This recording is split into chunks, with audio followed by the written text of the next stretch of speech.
everyone, this is the new topic in Unit 3, that is boosting methods, exponential loss and Adaboost. Adaboost is nothing but adaptive boost. Okay, let's see what is boosting here. Boosting is a machine learning assemble technique. That means it combines the predictions of multiple weak learners to create a strong learner. It combines the weak learner to become a strong learner. Okay, it helps in motivating the weak learners to become a strong learner. Then what is Adaboost? Adaboost, short for adaptive boosting, is one of the most popular and widely used boosting algorithms. Okay, let's see one by one. First we'll see about boosting objective. Boosting aims to improve the performance of a weak learner by combining multiple instances of it. Okay, by using multiple instances, it makes weak learner to perform best. Okay, a weak learner is a model that performs slightly better than random choice. Then sequential learning. What is sequential learning here? Boosting works sequentially. These are the objectives of boosting. Okay, first boosting objective, main objective is to improve the performance of a weak learner. And next, sequential learning. Boosting works sequentially. Models are trained one after the other and each new model focuses on the mistake made by the previous ones. It means it works sequentially, and after training, models are trained one after the other. It doesn't take all the models at a time. It do one after the other, and each new model focuses on the mistakes made by the previous ones. That means learning new things means before only it will calculate what are the errors and what are the mistakes in the previous one, then it clarify in the next step. Okay, it doesn't continue that the previous error only, it will remove that error and it will start continuing new in the next step, the next model. Okay, next, weighted data. It also consists of weighted data. Instances in the training set are assigned weights. Initially all weights are equal, but after each iteration the weights are adjusted to give more emphasis to misclassified instances. That means every data has a weights to it. Training set has a weights to it. After iterations completed, that means after objective and sequential learning, the weights are different. Means it will classify which is the required one and which is not required. Which is not required data will be removed, and the only required data is classified, and particular weights are given to that required data. Okay, next, exponential loss. Okay, in this I told that boosting methods, exponential loss and adaptive boost. What is exponential loss in boosting methods? Exponential loss has first one, loss function. Okay, exponential loss is a type of loss function used in the context of binary classification problem. This exponential loss is used to in the context of binary classification problems. When we are getting a binary classification problems, this loss function is used. Okay, next, weighting misclassification. It gives higher weights to misclassified instances, making them more influential in the training process. That means, for example, in your class, if anyone is slow in studies, what you'll do, if we give him more marks, he can get confidence in him, and next he can do well, right? If you appreciate them by getting less marks also, he can try to do next thing. Same like this, in this misclassified instances is also influenced in the training process. It means, in what way we are influencing this misclassified instances? By giving their higher weights. Okay, next, objective. What is the main objective of exponential loss here? The objective is to minimize the sum of exponential loss over all instances. That means to clear all the misclassified instances, and to maintain a good record, we are using this exponential loss. Where we are getting a loss, for that loss we are adding a higher weights and giving proper input. Okay, let's see what is the formula for this exponential loss here. The exponential loss for binary classification problem is often defined as L of y comma f of x is equals to e of power minus y f of x. Okay, this is a formula for exponential loss. where y is the true class label, either -1 or 1. Okay, I already said that this exponential loss is used in the context of binary classification problems. That means we may have two, that is -1 or 1.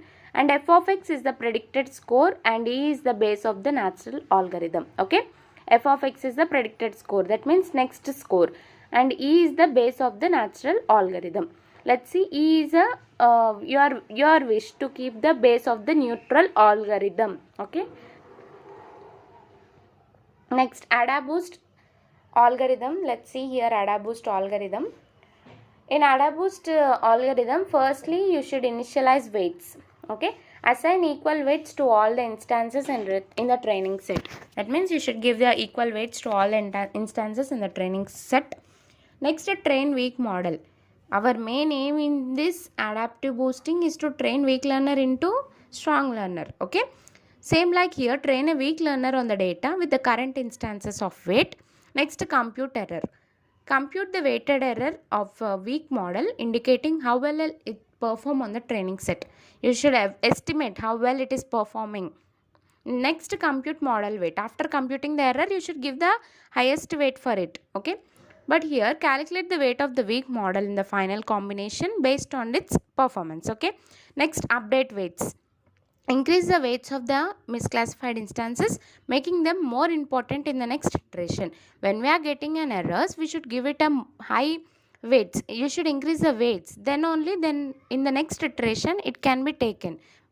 First, the higher weights are considered in the iterations. So in that case, we are giving misclassified instances to higher weight. Okay, next, repeat steps 2 to 5 for a predefined number of iterations or until a stopping criterion is met. You should do completely up to there is no errors. Okay, you should completely iteration is going to be done here. For what? To reduce the errors. Okay, if they have misclassified instances, we should give high weights. Next, final model. Combine the weak models by assigning weights to their prediction based on their individual performance. Still, this adaptive boosting is completed and exponential loss we have completed. Okay, next we will see an example. You'll understand better. Example, student performance prediction. Same like I have told in previous slide example. Let's see what is the scenario here. Imagine you are a teacher and you want to predict whether the student will pass or fail an exam based on various features such as study hours, attendance and previous performance. Okay, let's see. Boosting in student performance prediction. We are predicting the student's performance, whether he will pass or fail according to his preparation. Okay, next, first one is weak predictors.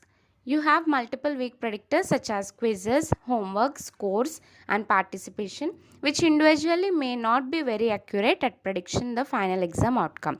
See here, quizzes, homework, scores and participation doesn't show the student how well he perform in the exam. Okay, it is not an important aspects whether he will pass the exam or not, but it is a weak predicators. If he is interested in these three or these four topics, he will be in better in exam also. So these are considered as weak predictors.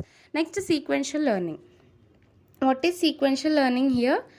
You decide to improve the overall prediction by combining the predictions of these weak predictors sequentially. Okay, you are going to see whether he is performing good or not by one sequentially. Next, weighted feedback. After each round of predictions, you identify the students who were misclassified and given them higher importance in the next round. Okay, you will check whether each student will check and will give the higher importance in the next round, as we are giving the higher weights to the lower student. Okay, next, focused improvement. The subset rounds of prediction focus more on the students who were previously misclassified, giving them higher weight in the overall prediction process. Okay, next, exponential loss in students performance prediction. What we have get here, weighted impact. You use the exponential loss function to calculate the impact of each misclassification. Misclassifying a student who was predicted to fail but actually passed has a greater impact on the loss. Okay, here in this weighted impact, we are going to use the exponential loss function formula to calculate the impact of each misclassification. And next, misclassifying a student who was predicted to fail. Here we are going to misclassify a student who was predicted to fail but actually passed, has a greater impact on the loss. Okay. Next, learning from errors. We are going to learn from the errors. By using exponential loss, you emphasize the importance of learning from errors, ensuring that misclassified students have a more significant impact on the learning process. See, the student who are predicted to fail, we can train them to get pass in their exams, right? So that misclassified students have more significant impact on the learning process. They can learn easily and they'll get pass in the future. We cannot predict their mind, right? So by weighted impact, we'll get some answers like this student will fail. By using that student, in next step we are going to learn from errors. That means we should motivate that student. You'll get pass, then he'll study in the learning process. Okay, this is the example for the exponential loss in the student performance prediction. Okay, next we'll see about adaptive boosting example. This is the exponential loss example and the previous one is students performance prediction boosting example. This is exponential loss and continuation is Adaboost in student performance prediction. Iterative process. In this adaptive boosting, we are going to do iterative process. Adaboost is applied to improve the prediction overall several rounds. Each round focuses on the mistakes made in the previous rounds. Okay, it will focuses on mistakes made in the previous rounds and it will again do it by the iterative process.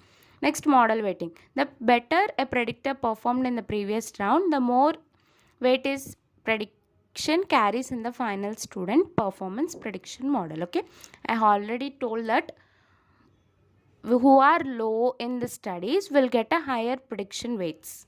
Okay, next, final prediction. After multiple rounds, Adaboost combines the predictions of all the weak predictors, giving more weight to the predictions of those that consistently made better judgments. Okay, in final prediction, we will give the more weights to the people who are weak predictors. And next is strong prediction model. The final prediction model is the combination of weak predictors, each contributing to the prediction based on their historical performance. Okay, we are going to combine all the weak predicators from previous steps, and then we are going to contribute to the prediction based on their historical performance. So in this example, the boosting process, that is similar to Adaboosting, helps improve the overall student performance prediction by iteratively learning from prediction mistakes and giving more weight to challenging cases. The exponential loss concept emphasizes the significance of misclassifications in the training process. Okay, this means we are going to make a weak learner into strong learner. Understood? For making the weak learner to strong learner, the process is Adaboosting and boosting techniques and exponential loss. These three topics will help you in making a weak learner into strong learner. By how? By adding the higher weights to the slow learner to become a new high learner. Okay, thank you.